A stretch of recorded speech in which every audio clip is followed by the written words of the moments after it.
Welcome to Body Work. So we have gone through herbs, herbology, food therapy, and now we're going to move into body work.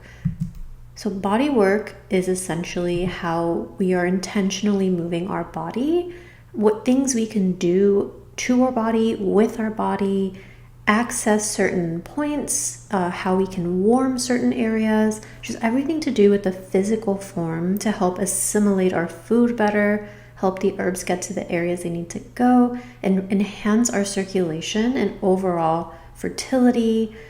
These exercises that we're going to go over and modalities are extremely intentional for getting pregnant, preparing for a pregnancy, and the birth process as well, if you really stick to it. So important with the intentional movement and intentional things we are doing with our physical body to take care of ourselves and truly unlock fertility potential, fertility capacity. So let's get started. A daily body movement practice is essential. It anchors the Shen spirit and mind into the body, cultivating presence. It moves and regulates qi and blood flow. So just moving your body, getting out of your head into the body, it basically pulls back in the spirit if you're overthinking, if you're spiraling out. It changes your state. It really raises the vibe. Like even if you're not in the mood, there is something in here that you can do every day that is just moving your body in a certain way or a stretch that is intentional, and it helps so much with just bridging that spirit mind body connection, and so fast and so easy. You don't have to think, you just have to do and go into motion. So important to do something every day, some sort of body practice. And for regulating the qi, we need the qi to flow. We need these energy pathways open. So our qi networks, our energy networks are communicating into the uterus, and then the blood follows and flows. The communication pathways between our brain, our pituitary gland, our hypothalamus are communicating with our ovaries and vice versa. Our thyroid is in there talking. The qi and blood flow is just the base and foundation for everything involving the endocrine system and the hormone system itself. Movement keeps qi and blood flowing. It prevents stagnation that can block reproductive health. So preventing blood stagnation, preventing qi stagnation. Gentle movement supports the liver, which governs the smooth flow of qi, the spleen, which transforms and transports nutrients, and the kidneys, which store the reproductive essence, which we know is jing. Excessive or intense exercise can deplete the qi and blood and exhaust yin and yang, while gentle, intentional movement builds vitality without draining reserves. So really important here, more is not the answer. Less is more when it comes to exercise. So high intensity workouts like CrossFit, excessive hot yoga, or that kind of yoga genre in general that's not as traditional, but maybe blended with Pilates and reps and just a faster paced yoga that maybe kind of strayed farther from traditional yoga.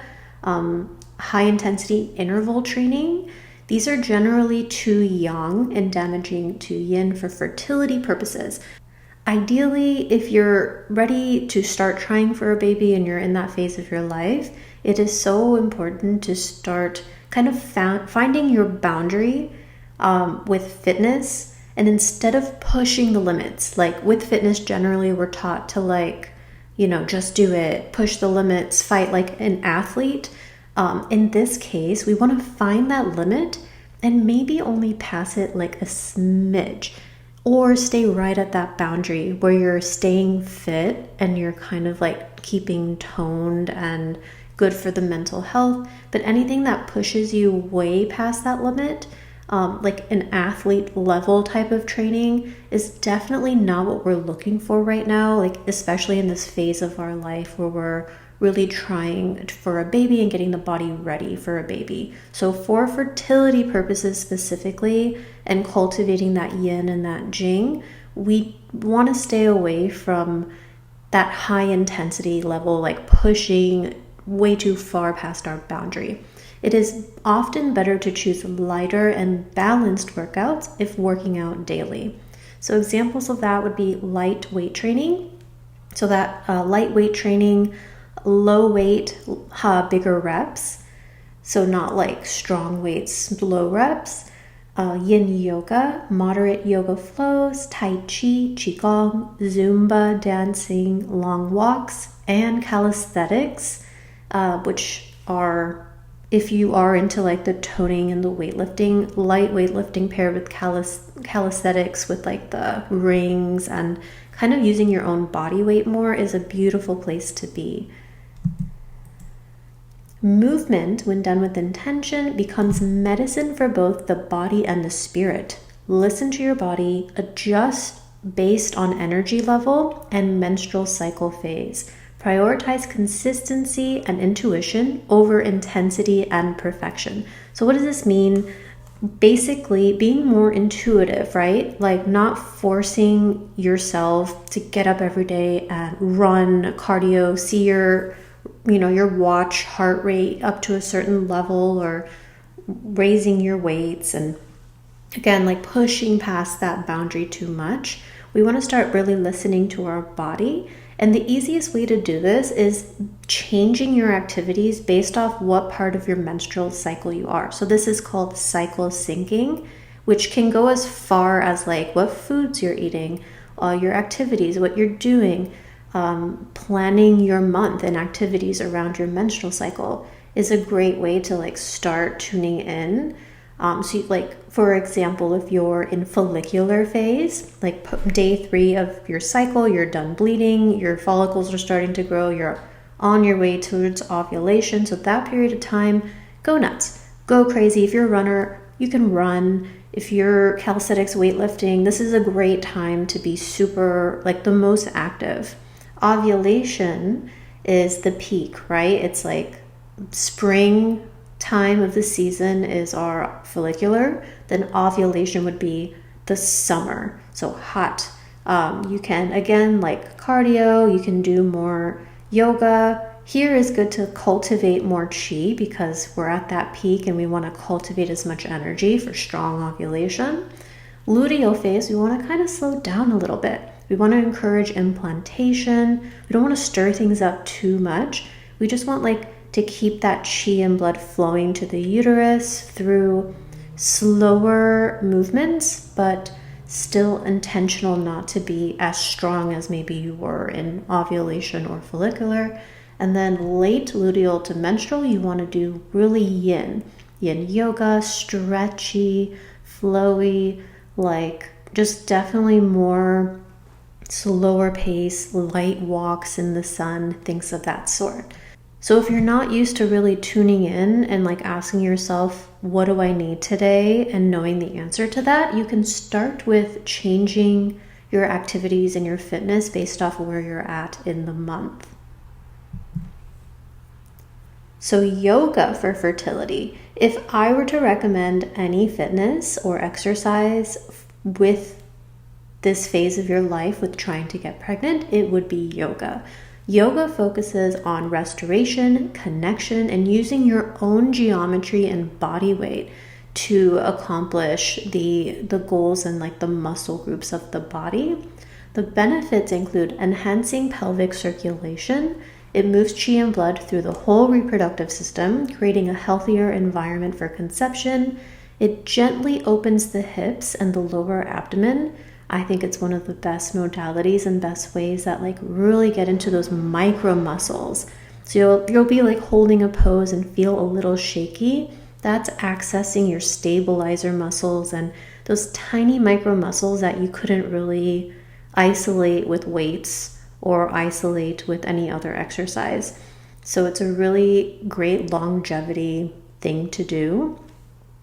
It calms the nervous system and reduces cortisol. It supports emotional release. We store emotions in our body. We store emotions in our muscle. Sometimes our traps, our hips, our uterus for women. So much like things in life, we kind of stagnate there emotionally, energetically. So with doing a reoccurring yoga practice, we're really starting to dread that out, dredge that energy out with stretch and breath together. Again, connecting that like motion, body, mind, spirit muscle in the brain and in the body as you move. It grounds the spirit into regions of the body that are often neglected. So where attention and breath goes, healing energy flows. So you can think of parts of your body when you're stretching and you're holding, you're breathing into it, and basically you're just reestablishing your brain connection to areas of the body that normally we don't really think about or pay much attention to. So our cells respond to our attention in a positive way when we breathe and focus into certain areas of our body that open up during yoga practice. Our cells really believe us. Like if we're stressed, if we're watching a scary movie, if our boss is about to call us for like a work meeting and we're stressed out, our cells release that adrenaline, release that cortisol, because it believes what story we're telling it. So when you really slow down and there's just a neutrality, nothing going on, you're moving your body, you're breathing, it brings you back to a baseline and cellular level, which is like all the building blocks of our body, our brain, our hormone, the mechanisms that release hormones, the tissue in our uterus, just every cell in the body. When you give it that baseline again, the communication is so much stronger and better. The regenerative capacity is better. You're actually like copying genetic code better to its original form than like risk of mutations. There is such a science to this, and yoga is just one of the easiest, fastest ways to get to that point zero, that baseline where our cells can resonate at a better level. So cells respond to our attention in a positive way when we connect breath and movement. The recommended styles of yoga is restorative yoga, yin yoga, gentle hatha sequences. Yoga becomes a practice of softening surrender and nourishing the reproductive center. So I'm going to show you guys some of my go-tos, and we're not affiliated with any of these. These are just I've personally been practicing yoga since 6th grade. Daniel is a huge yogi. He's been practicing for years as well, and we've just tried so many things. So for fertility, we have found some beautiful gems that I just really want to share. Inner Dimension Yoga is like a membership kind of thing that you can check out. When you do get pregnant, they do have like a birth prep series. That's really cool. If you're just getting started, joining your local studio is really great too, because it's a community, you get guidance, you have a teacher that can kind of adjust you if you're not really like understanding kind of how it works, but super easy. And let me show you a YouTube. So this is free, anyone can look this up.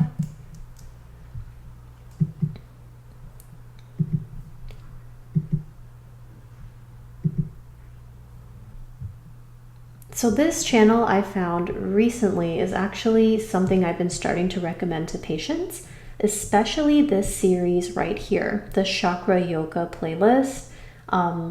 Chakras are, if you're not familiar, like these energy centers that run from like the forehead down to the vaginal area.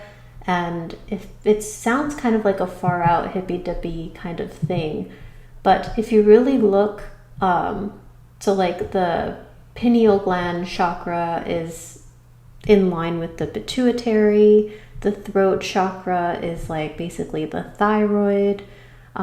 If you look at the heart chakra, it's connected to the heart, which we now know the heart actually has brain receptors on it, which is super cool. Like there is a heart-brain coherence, heart-brain connection that is so helpful. The solar plexus is like that pancreas adrenal area. And then we get to the sacral chakra, which is the uterus and the ovaries. And then the root chakra, which is kind of below that, which is kind of representative of our connection to earth and like our primitive kind of grounding energy. So it's really cool that they kind of figured this out thousands and thousands of years ago, that these are energy centers, that when these energy centers are open, there's good blood flow through them, there's good energy, they're all connected and talking to each other, that we have better health. So it's just now we know that we have these endocrine systems. So an endocrine gland are all correlated with hormones, and they match up so interestingly. So when you ever see yoga and they're talking about the chakras and like specific chakras, it's really talking about hormone centers. So when in doubt, just do like a good chakra yoga, chakra balancing yoga, which is ultimately hormone balancing. Starting with the heart chakra is always great, and then experimenting with the sacral and the root. These two are actually so in line with fertility and like opening the pelvic floor, getting extra blood flow to the uterus, releasing energy, trauma, stagnation from our muscles surrounding the uterus, any protective mechanisms or like muscle memories that might be adding more tension or stagnation to an area. Getting movement in the right places can really release that, and it just feels so healing and so amazing, and can really move mountains with our healing journey. So starting here is always great. She also has another page. Let me see. So it's called Birth with Agnes. So you guys can kind of experiment, because we were talking about cycle syncing and picking specific movements for what part of your cycle you're on. She has some really amazing specific flows for follicular to ovulation, the luteal implantation phase, menstrual phase to kind of help all the blood and shedding come out, and it's very slow. And just anything to do with egg quality, opening the tubes.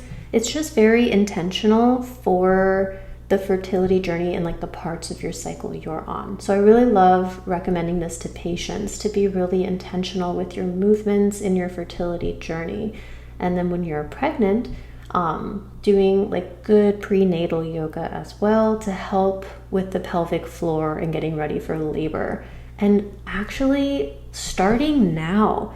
You don't have to be pregnant to start getting ready for birth, and your future self will thank you so much. A lot of, especially this series in the sacral and root chakra, are really coinciding with like pelvic floor PT and pelvic floor stretches and motions that help the tone stay loose, help in the right ways for birth itself. So starting now and like getting in that right mindset for holding a baby and the stretching that comes with being pregnant and that big release that's coming in those 9 months, training now for it is so amazing, and showing your body even more that like you are ready for this. You are training for this mentally through your food, through your spirit, through your movement. Like, let's tell our body in every way possible that we are ready, we are training, we are open, we are available for this pregnancy that the universe is about to send us. So yeah, cannot recommend yoga enough for fertility.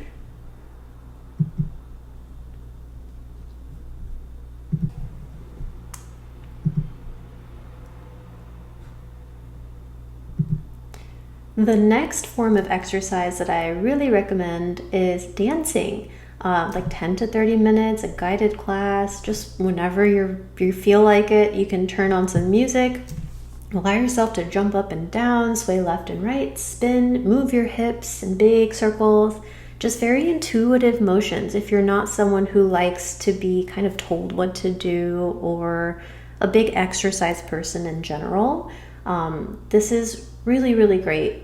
It's really good for expression, spiritual opening. It's associated with somatic release. It's just very feminine, very creative, which is where like the space we want to be in for fertility is like a very creative space. It doesn't matter how it looks or what music you pick, as long as you move your body in any intuitive way. This is a gentle yet very effective form of cardio that brings blood to the uterus, opens the heart, and raises your vibration to a more receptive, allowing state. So yeah, dancing, there's like classes for this if you want to be guided.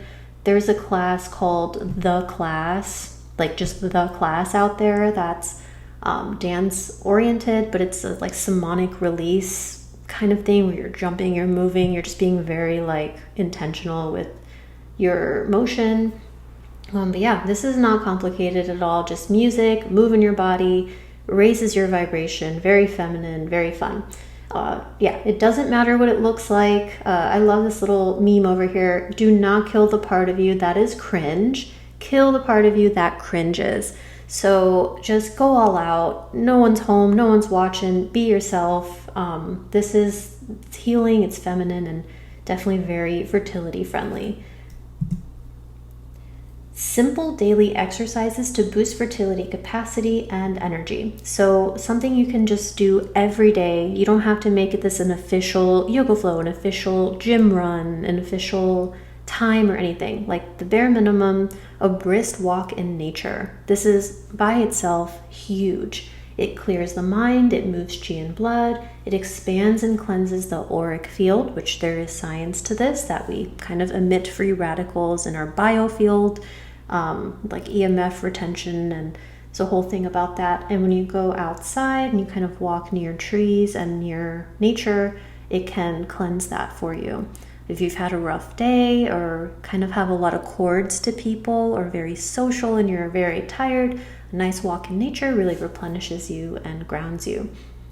Pelvic tilts and hip circles throughout the day enhances uterine blood flow specifically. So for just making sure that those uterine pathways are open and the circulation pathways are open. Randomly, if you're sitting in a chair at work, you can kind of just like, and it's not like Kegels or like pulling in and out, but just like moving your hips in a big circle, or like thrusting up and down, like pelvic tilts. You can wake up in the morning in bed and like stretch out and just kind of like wake up your hips. It opens the fluid and the hip joints. It helps dilate the blood vessels so that new blood can come in and continually keep distributing nutrients to that area and like cleaning out any old blood in those microcapillaries. Gentle core workout, so like cat and cow pose, yoga ball sit-ups, like assisted sit-ups, calisthenics, that category of ab work, really great. It supports the abdominal chi without strain. So we don't want to like, again, overdo it or high intensity do it, but doing abdominal workout to keep everything toned and like our willpower is located there will really help with just keeping everything moving. So the goal is to feel energized and centered, not exhausted. We want to cultivate energy and not burn it out. So if we're working out with the intention to like electrify our cells and increase our momentum and help feed our muscles and get strong in that way, that is what fertility exercise should be. It shouldn't be like this athlete level, kind of exhaustion rebuild. Unless that is like your hobby and that's your intention right now, is to really push the levels and become like this, an athlete, and you have like goals in that realm, you can just really balance it the contrary. But if you really want this to happen quicker for you, definitely aligning your movements with being more fertility friendly. So the next category of body work is Qigong.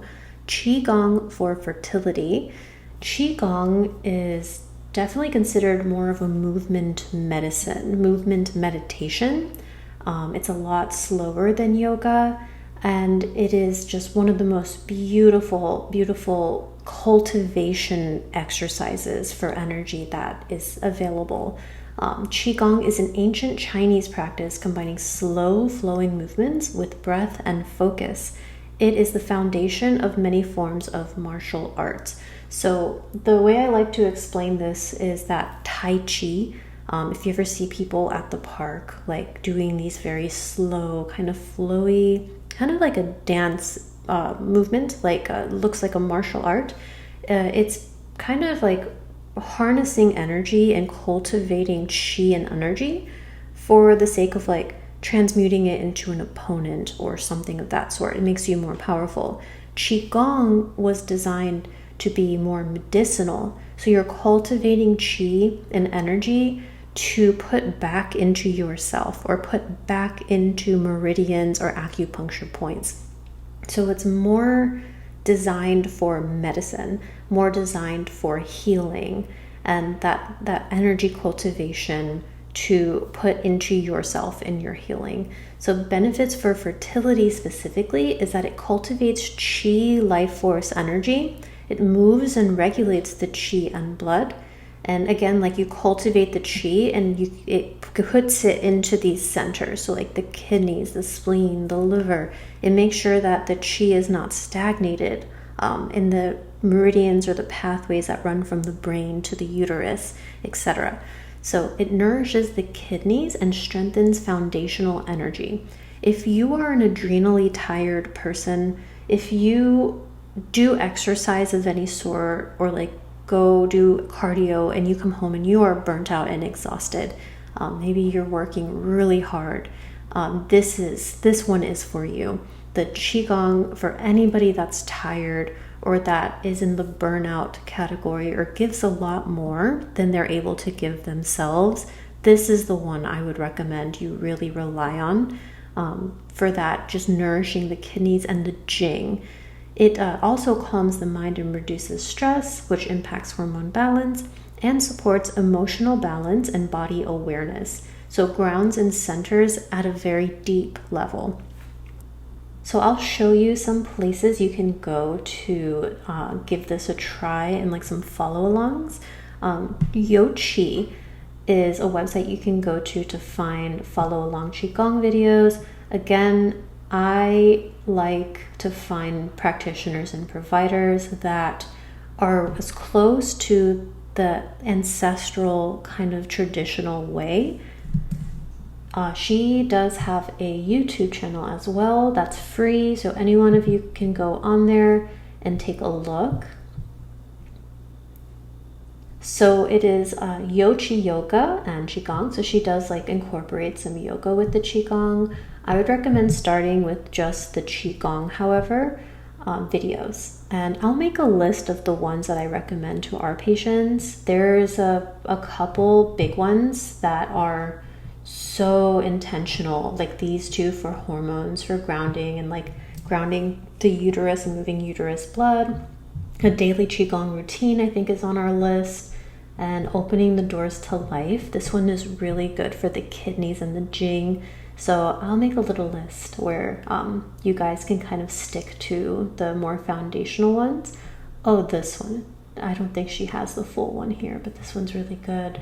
But yeah, just checking this out. It is so beautiful. It is so intentional, and it is slow, but you'll feel what chi is when you do Qigong. You'll learn like, what is this chi that we're always talking about? This practice is really a lesson in how that is cultivated, how we can raise it and put it into the right places. This one's also a really good one, the circulate your energy. But yeah, Qigong, beautiful, beautiful practice for fertility.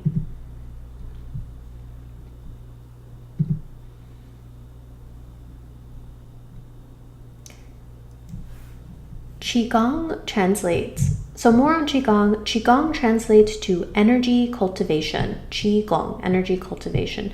It is similar to yoga, but different. They are both movement, meditation, meditative practices that cultivate energy, body awareness, and grounding. They both improve blood and qi flow in a deeply restorative way. Some of you guys may resonate more with the yoga.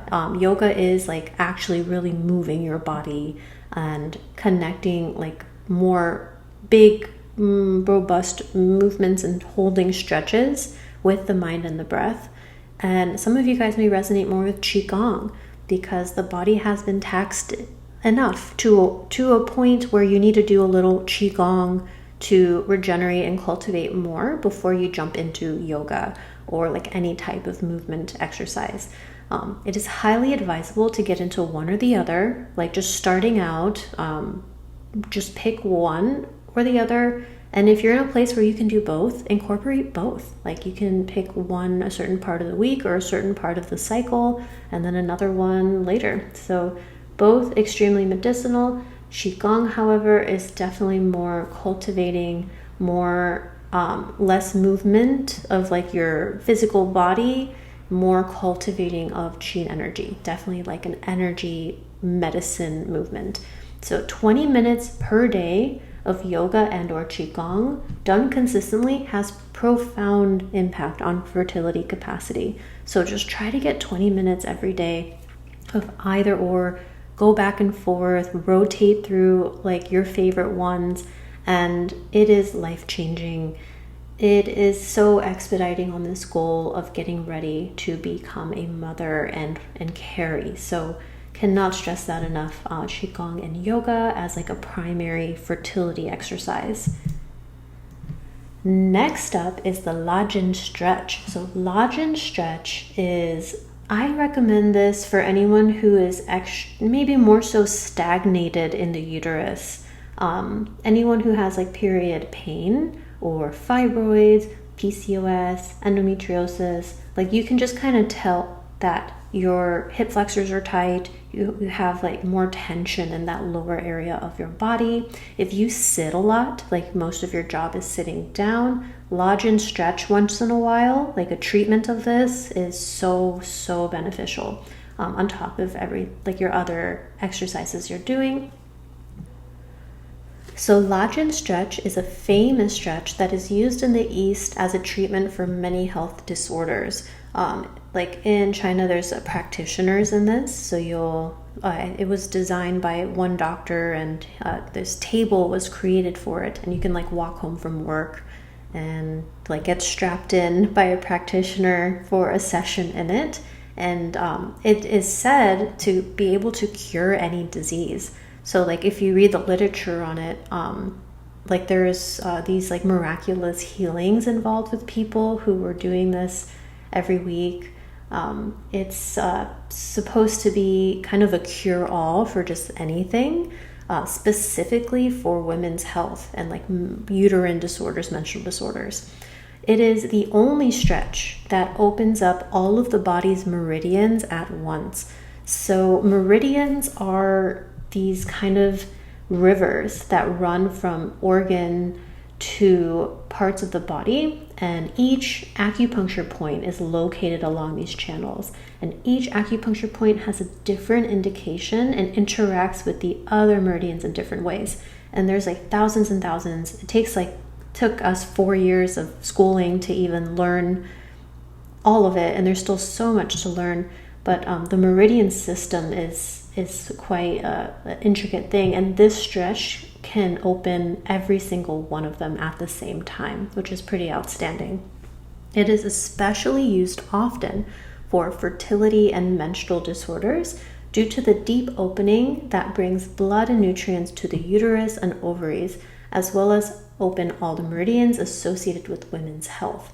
After every session, the uterus is refreshed and the lining quality is enhanced. So anytime you do this stretch, it's kind of like a big neti pot of just like, let's get rid of the outer shell of the bad, and let's rinse in fresh blood from the new. So doing this once in a while is so important for just keeping the tissue fresh and all the muscles in your pelvic floor and your pelvic cavity nice and fresh and plump. So this stretch is especially helpful for anyone with painful periods or blood stagnation patterns. So like severe qi stagnation that has gone on for a long time, that has developed into blood stagnation and even further blood stasis. So blood stasis is like a severe state of blood stuck and blood not moving. You'll know if you have blood stasis because really painful periods the blood that comes out of your periods are usually very purple and clotted and like dark. You may start, like when your period first starts and you're spotting, it's like black or purple or brown and dry, showing that there's residual blood that wasn't fully like expelled from last time, or that when you started bleeding, it just took so long for that blood to make its way out. And if you end like during your period, like big clots that are like brown and purple as well. So that's like a big indicator that you are maybe on the blood stasis end of things. Fibroids as well and endometriosis, adenomyosis are associated with like chi stagnation leading into blood stagnation and stasis. So that's how you'll know if like this is indication for you. It aids in breaking up cysts and fibroids. This stretch is great when you want to do yoga or qigong but feel too lazy as well. So if you do like anything at all, this is a really great one to just like get the stretch in, get that blood flow with the least amount of effort as possible. And this breaking up of cysts and fibroids is so amazing. And we have seen this firsthand because the stretching of all the meridians, right? Like we're stretching every single meridian channel to like enhance that chi flow to the area. That increases the immune system response. So we're bringing in fresh blood, which holds the white blood cells, and the white blood cells actually hold our immune system cells, so like macrophages that are supposed to be hunting the body for things that aren't supposed to be there. So it can kind of start getting those fresh macrophages in, those fresh antioxidants in to clean up that debris that shouldn't be there, such as cysts, fibroids, endolesions. So when we start activating that healing potential with this type of stretch and with this all motion and movements in general, you'll start noticing that these areas will be cleaned up better as well because of all this fresh blood coming in. So really great, really great stretch. Not a lot of people know about this. And it has amazing tradition behind it. So this is how to do it. Standard posture of Lajin in reclining position. So you can kind of see back here, they have these tables that are designed for this, but the person that invented this did give some guides on how to do it at home. So you find a doorway and arrange the chairs at the end. So you get two kind of standard dining room chairs and go on one side of like a wall you can find that's like a 90-degree angle. You lie flat on the chairs. If you have like a workout bench as well, like a weightlifting bench, that's awesome too. Or like an ottoman where your whole like thorax, like your body can fit on. So yeah, lie flat on the bench or the chairs with both arms stretched straight back, close to the ears. So you want like your biceps to be like hugged into your ears and kind of in an ignited state. The raised leg should be parallel to the wall at 90-degree angle and slightly turned inward. So you can see here, like just you want to scooch your butt all the way to the wall and like flex the foot a little bit so it's just it's not like pointed up, it's more flexed. And the sole of the lowered foot should be on the ground. So you just let this hang and not dangle. So you want to make sure that it's not hanging. So you might have to put some textbooks or something to kind of like land your foot on if your chairs are too high. The buttock should be pressed against the wall with the hip joints on both sides flat on the chair. Start with 30 seconds on each side. So this is important. Like don't jump straight into 10 minutes. It can be, the stretch might be really simple and like not feel that hard, but you want to start 30 seconds and then every day work your way up until you're at 10 minutes. And then you can do 10 minutes each side, each time you do it.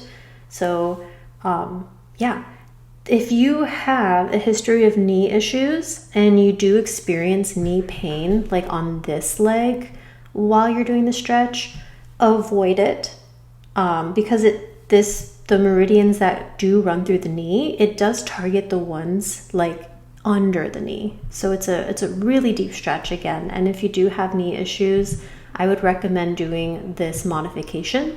So lying straight on the floor with your arms above your head and just opening the legs into a V, and then a step further, like a bed against the wall or the floor against the wall, arms above the head and opening into a V.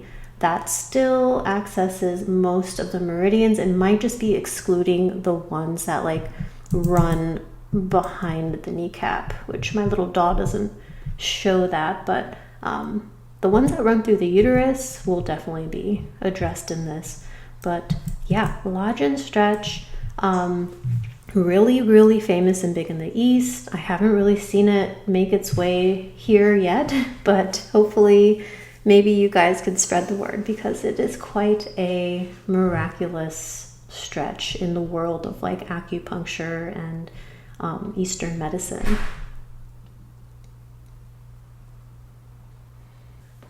So here's a little guide you can use if you just need like more structure in how to use this. So self-cultivation and weekly movement. It's highly recommended to have some sort of self-cultivation practice. So self-cultivation is more in the realm of like yoga, qigong, meditation, something that's more like mind-body connection or combination of them all. It'd be wonderful if you can do it in the morning and if you can do it outside with these specific ones, just to really cultivate more energy. Doesn't have to be though, just pick one of them and try to do 10 to 20 minutes every day. So something you can do every day, qigong, yoga, meditation, pick one of them, 10 to 20 minutes a day. In addition to the daily cultivation, it is highly recommended to do 30 minutes to an hour of the gentle to moderate exercise 3 to 5 times per week.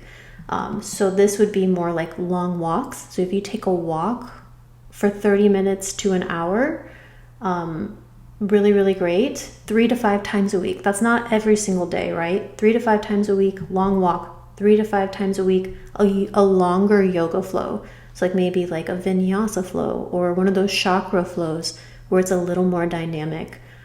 Dancing, 30 minutes of dancing, or like get crazy with it, like 10-minute yoga flow, 10-minute dancing after, and then a nice 10-minute walk with your dog in the trail nearby. And you do that 3 to 5 times a week. That is all you need.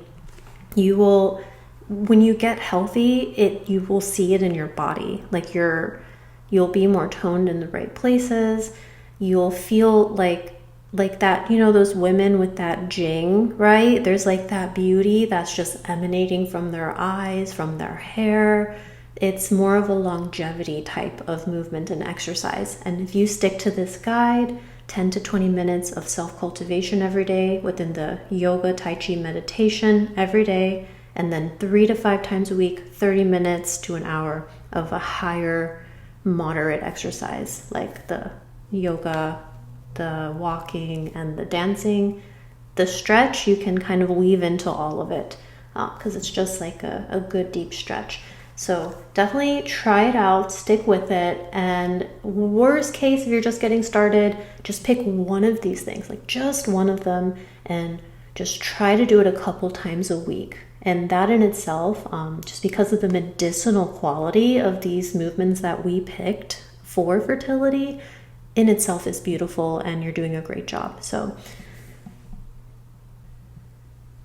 next up in bodywork is acupuncture points. One of my favorites. I might be biased though because we're acupuncturists, but we're going to learn a couple points. I'm going to give you kind of like a handful of the powerhouses that access some of these meridians and energy centers that directly have a medicinal effect for fertility, for the jing, for the parts of our body that we really need to work on the most for getting pregnant and becoming more fertile.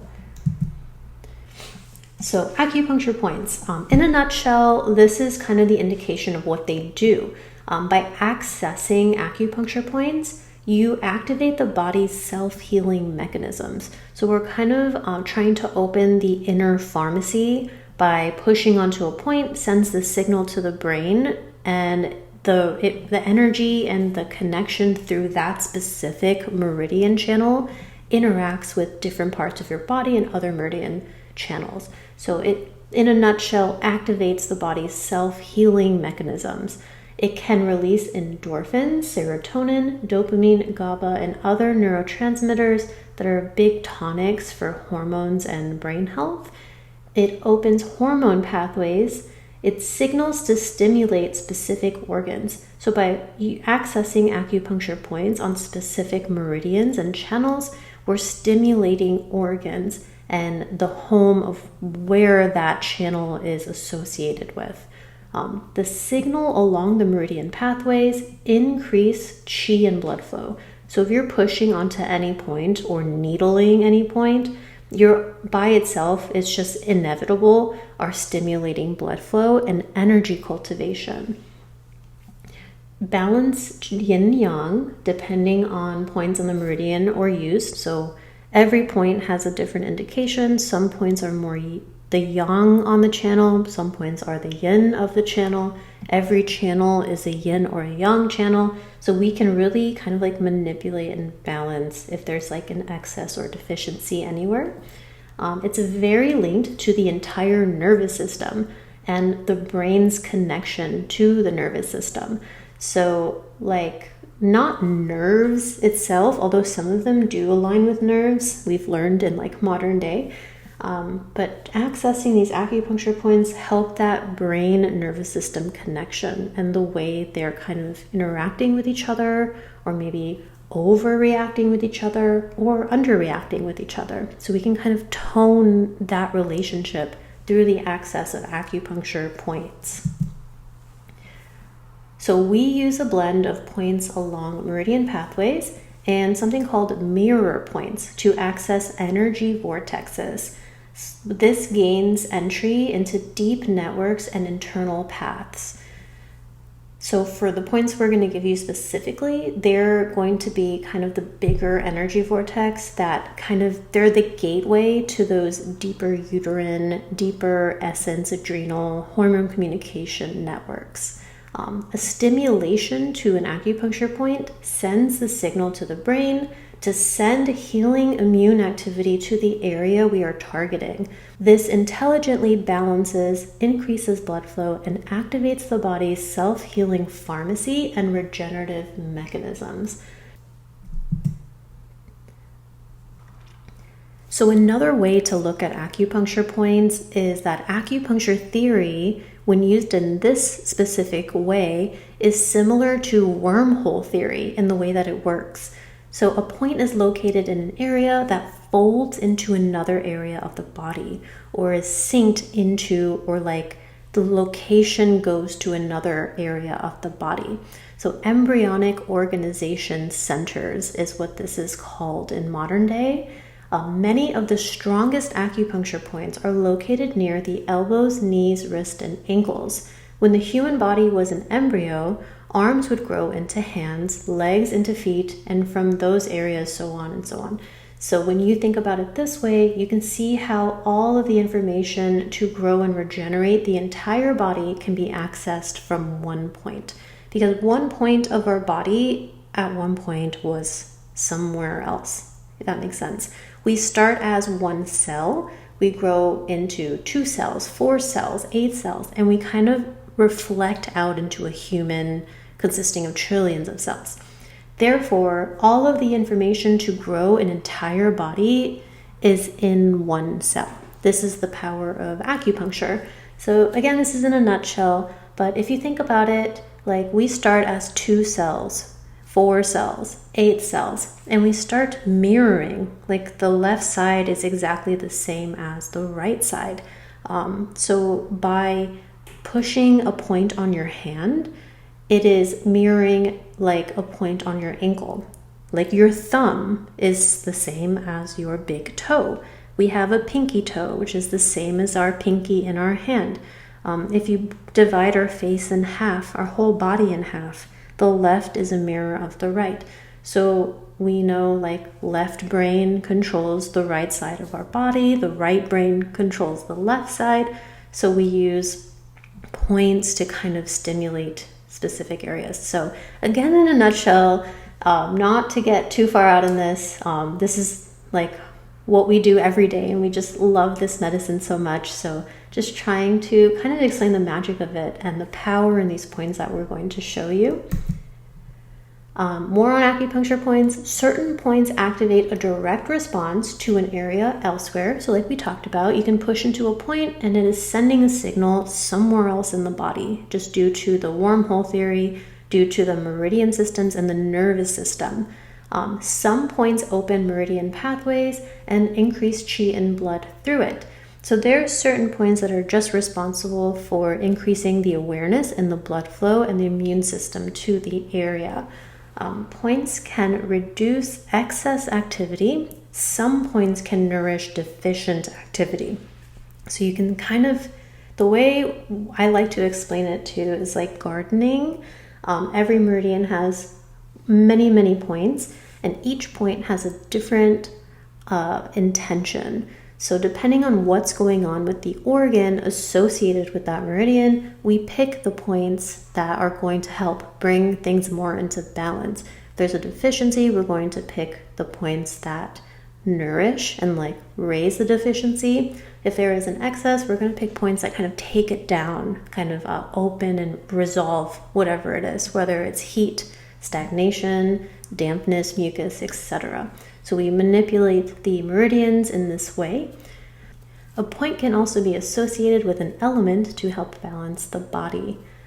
So yeah, this little diagram here is a good example of a biofeedback test that was done on a point, really famous point called PC6. It's like on the wrist, and they were able to get imaging from the stimulation of the point going exactly up the meridian channel to the next point. So this was such an amazing breakthrough in how kind of the meridian networks work and communicate with each other.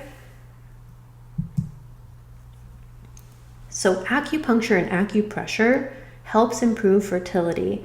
Studies have shown that the use of acupuncture points can regulate the menstrual cycle and balance hormones, enhances blood flow to the ovaries, uterus, and supports implantation. It reduces stress by calming the nervous system. It supports egg quality, ovarian reserves, and uterine receptivity. Acupuncture also significantly improves the outcome of natural conception and assisted reproduction techniques like IVF. I think the statistic for IVF alone is within like the 35-40%. When paired with acupuncture, it increases the success rate to 65 to 70%. So that made acupuncture really famous in like the IVF community. Acupuncture has been treating infertility for thousands of years, and with the right mix of everything, which this course is kind of covering like all the things of Eastern medicine that we recommend on top of just the acupuncture, it is magic for fertility and helping people get pregnant. And I would say at this point, very famous for it. So what you guys are going to do is at-home acupressure for fertility. So what is acupressure? Acupressure is finger pressure or using a point stimulator to stimulate an acupuncture point. Basic acupressure tips: we're going to apply gentle circular pressure for at least 15 seconds per point. We breathe in, like remember to just keep breathing through it, relax to allow that qi, that communication to open. And allows the expansion of the area.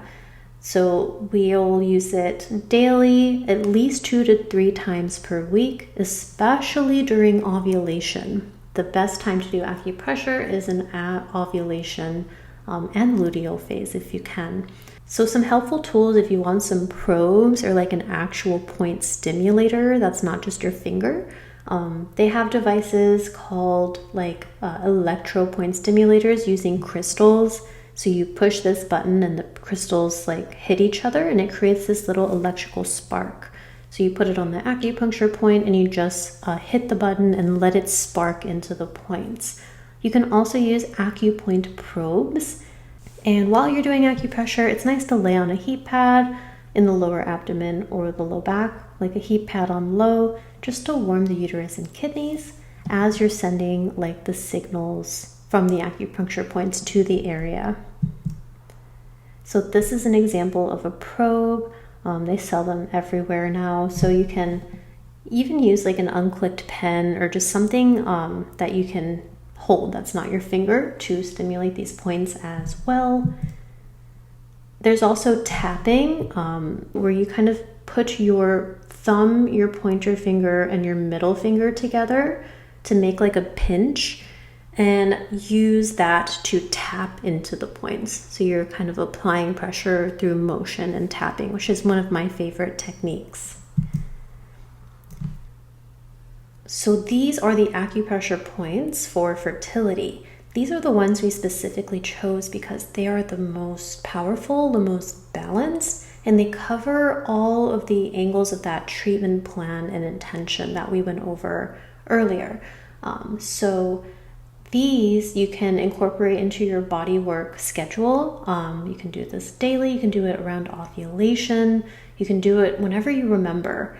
And I'll have a follow along slideshow with some sort of like kind of flow where you can transition through each of the points more seamlessly. You don't have to memorize these. I will show the location as we go through them, but I will have kind of a video that is like a follow along walkthrough with the appropriate timing to hold. You can tap on the points with your fingers, you can hold down for the 15 seconds, or you can use that probe clicker thing and just click once on each point if it has that little electrical spark. So yeah, these are the points that we're going to stick with. So the first category is Jing Essence.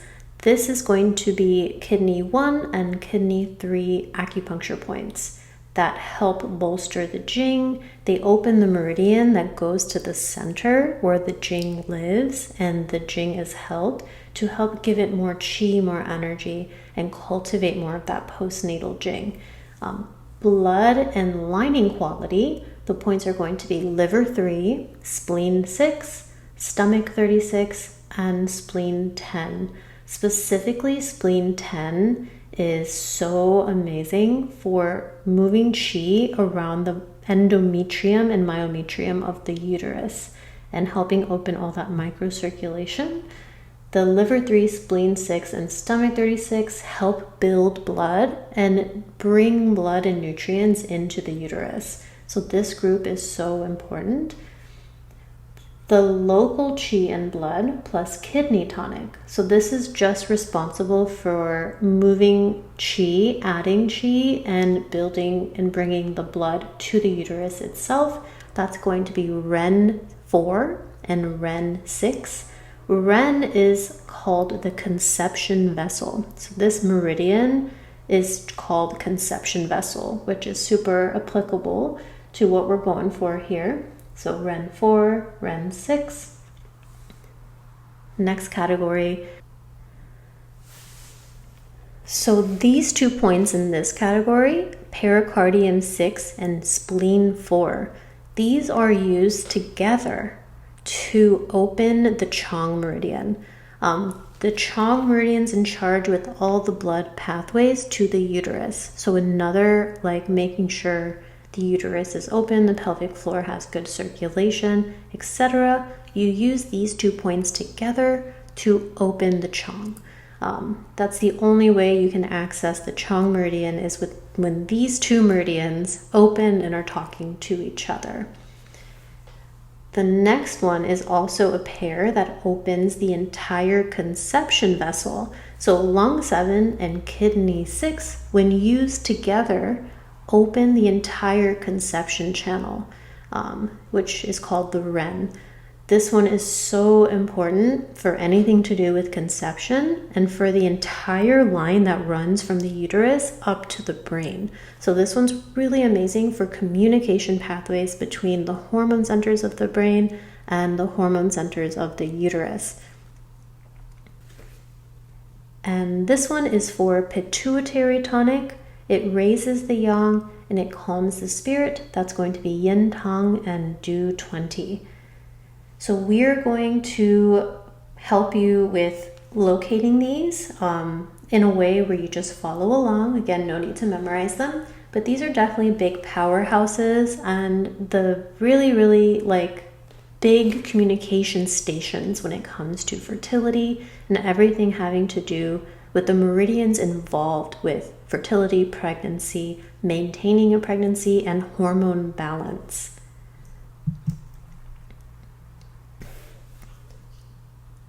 Next up in bodywork is moxa. So moxibustion is a topical herbal medicine for fertility. This is something to do along your other things. Again, certain parts of your cycle. If this is applicable to you, like lean more towards like moxa versus maybe other modalities. Moxa is really, really good if you're very deficient, you're cold hands and feet, painful periods, and maybe very long-term infertility. This is a really, really special and important tool to incorporate. So moxa is dried mugwort herb used gently to warm acupuncture points and meridians. So we have specific acupuncture points that we use moxa on, and it's so amazing for penetrating the mugwort herb, like the energy from that herb, into the skin, into the muscle, and warming up these specific points that are supposed to be warm. Certain points are meant to be a lot warmer than the others, and if they do get cold, it causes a significant imbalance. So moxibustion specifically is used for infertility and women's health. It warms the uterus and improves blood flow. It supports the yang energy and the kidney function, and it helps resolve cold or damp conditions that block conception. When to use, you can use this anytime. It's especially beneficial during luteal phase post-ovulation. So we want to keep the uterus really warm, really plush, good yang energy to help with that implantation process.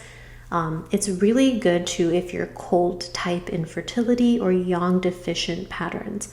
You want to use this more often. So again, the cold hands and feet, you're cold often, you're fatigued often, you're exhausted in the morning, low libido. If you feel like you're this archetype of person, definitely moxa is your friend.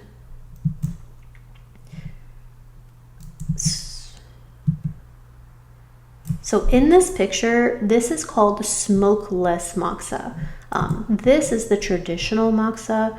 It's like the actual herb rolled up like kind of a cigarette, and it produces a lot of smoke, and it's really, really strong, and it will stick kind of to your walls in your space. You're welcome to experiment with this type if you're maybe outside or something, but we recommend to use the smokeless moxa. It is safer to use if you're not like trained in how to use it, and it also has the herb in the charcoal, like the herbal properties. So it has a smell, a little bit of a smoke, but it's not as aggressive as like the traditional moxa.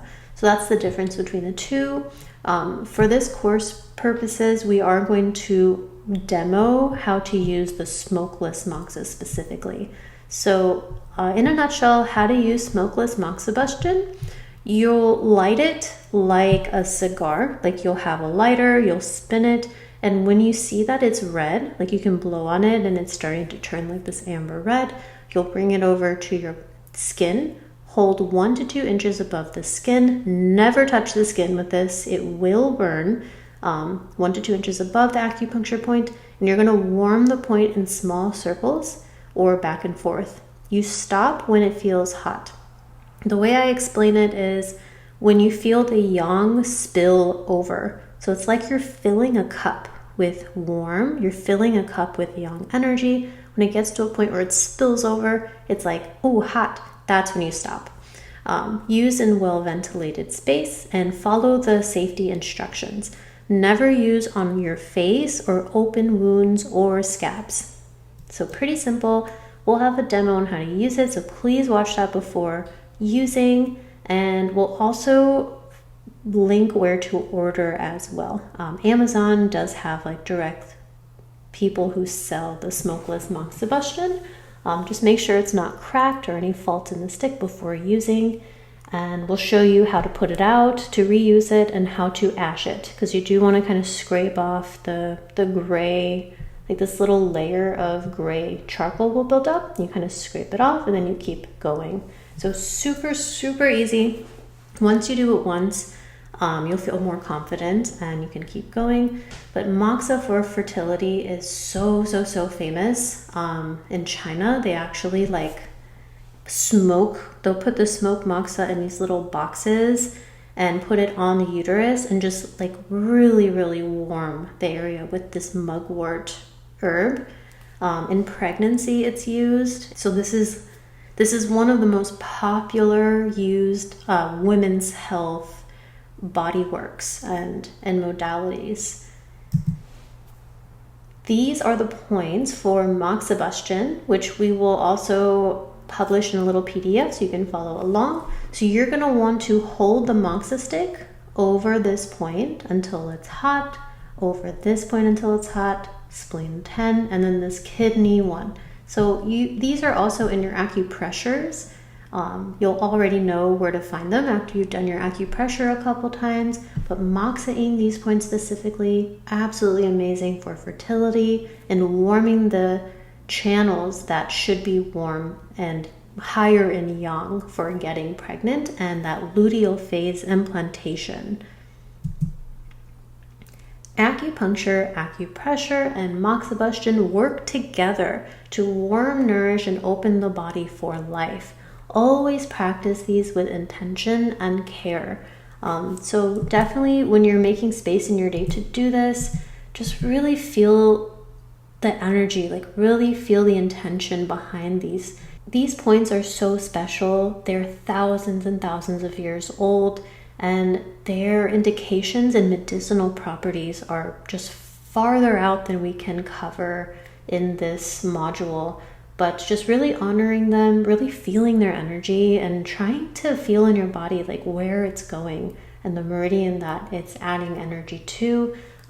It's really very special. So just having time in your day to really treat yourself and do this body work and self-care and cultivation, so important.